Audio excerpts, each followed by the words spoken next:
यूं अचानक गुड्डू की मां को मारने के बाद खूनी वधू गायब हो जाती है और इस बात की खबर पूरे गांव में सभी को पता चल जाती है। गुड्डू भैया, जिस औरत को तुम जंगल से लेकर आए थे वह औरत खूनी दुल्हन थी। क्या उसी ने ही तुम्हारी मां को मारा है? हाँ राजू भैया, ये बात बिल्कुल सच है। वह औरत जंगल में एक पेड़ के नीचे बैठी हुई रो रही थी। मुझे नहीं पता था वह खूनी दुल्हन है। उसने मेरी माँ को मारा है। उसे खूनी दुल्हन से तो हमारे पूरे गांव को भी खतरा है और हमें भी खतरा है। इसके बारे में हमें सोचना चाहिए और सभी को सूचित कर देना चाहिए। जल्दी से जल्दी इस खतरनाक स्थिति से हमें बाहर निकलना ही होगा। अगले दिन सुबह को गुड्डू और सोनू सभी गांव वालों को बता देते हैं उसकी मां के देहांत के बारे में। खूनी दुल्हन ने किस तरह से उसकी मां को मार दिया। गुड्डू और सोनू की यह बातें सुनकर गांव वाले सभी बहुत ज्यादा डर जाते हैं। अरे भाई, अब इस गांव का क्या होगा? घर से बाहर निकलना तो बहुत खतरनाक होगा। हमारे तो छोटे छोटे बच्चे भी हैं। अरे हमें ये गांव छोड़ कर के चले जाना चाहिए। जिस तरह पंडित सुशीलाचार्य ने बलमा टोला गांव को खाली कराया था, अब हमें ये गांव भी उसी तरह खाली करना होगा। अरे नहीं, हमें ये गांव छोड़ने की कोई जरूरत नहीं है। बस हमें इतना ध्यान रखना होगा अपने सभी गांव वाले सारा काम दिन में ही निपटा लें, रात में कोई बाहर ना निकले। हाँ गुड्डू भैया, मैं गांव में सभी मर्दों को बता देता हूँ। जाकर के पर अपने सारे काम शाम से पहले पहले खत्म कर ले।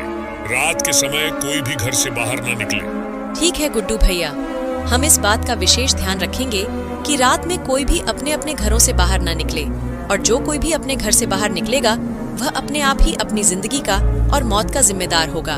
अरे यार, गुड्डू तो बेचारा बहुत अकेला हो गया है। यूं अचानक उसकी माँ का देहांत हो गया है। सुना है वह औरत खूनी दुल्हन थी जो उनके घर पे काफी दिनों से रह रही थी। और फिर गुड्डू को भी उसकी अजीब तरीके की हरकतों से गुड्डू को भी बिल्कुल शक नहीं हुआ।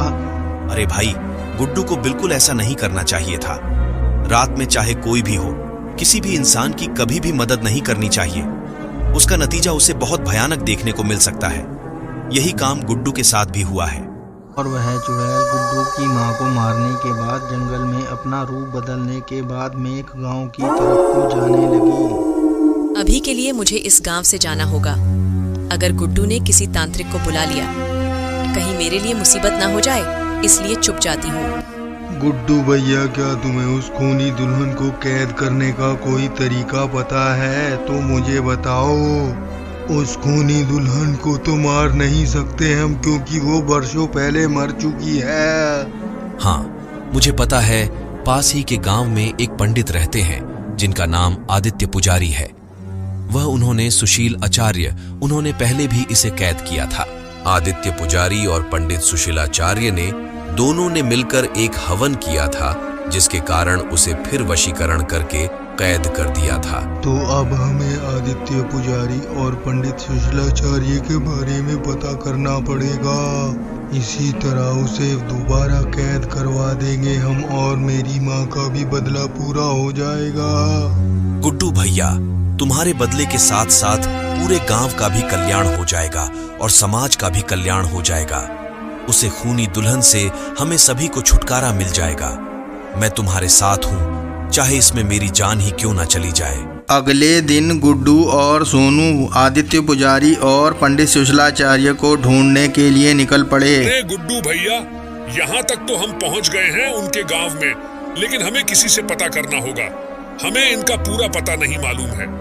अरे सोनू भैया, कोई बात नहीं है, गांव के अगले छोर तक चलते हैं। मुझे किसी ने बताया था वो लोग गांव के आखिरी छोर पर रहते हैं। पंडित सुशीलाचार्य और आदित्य पुजारी के बारे में तो गांव में कोई भी बता देगा। अरे सोनू भैया, हम उन्हें अपनी समस्या बताएंगे तो हमारी समस्या का हल जरूर होगा। और देखना तुम, वो हमारी बात भी मान लेंगे। खूनी दुल्हन को खत्म करने में हमारा साथ देंगे, क्योंकि वो लोग पहले भी इस खूनी दुल्हन को कैद कर चुके हैं। सोनू भैया, अब हम पूरी कोशिश करेंगे इसे कैद ना किया जाए। उस बुरी आत्मा खूनी दुल्हन की एक ही रास्ता है, बस उसकी किसी तरह से मुक्ति हो जाए और फिर इस तरह से मेरा भी बदला पूरा हो जाएगा। गुड्डू और सोनू के गांव में आने की खबर उनके शिष्य आदित्य पुजारी को दे देते हैं। पंडित आदित्य पुजारी गुड्डू और सोनू का इंतजार करने लगते हैं। मैं जानता हूँ बाबा जी, आपको हमारे बारे में सूचना मिल गई है। हम लोग किस काम से आए हुए हैं यहाँ पर।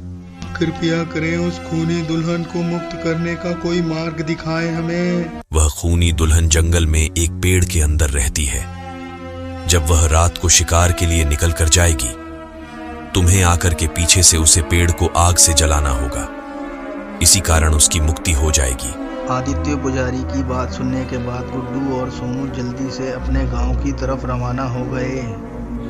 वह खूनी दुल्हन उस पेड़ से निकल करके चली गई और गुड्डू ने आकर के पीछे से उस पेड़ के अंदर आग लगा दी। इस तरह खूनी दुल्हन का खात्मा हो जाता है। उधर गुड्डू वह पेड़ जला देता है और इधर वह खूनी दुल्हन जल करके अपने आप ही राख हो जाती है।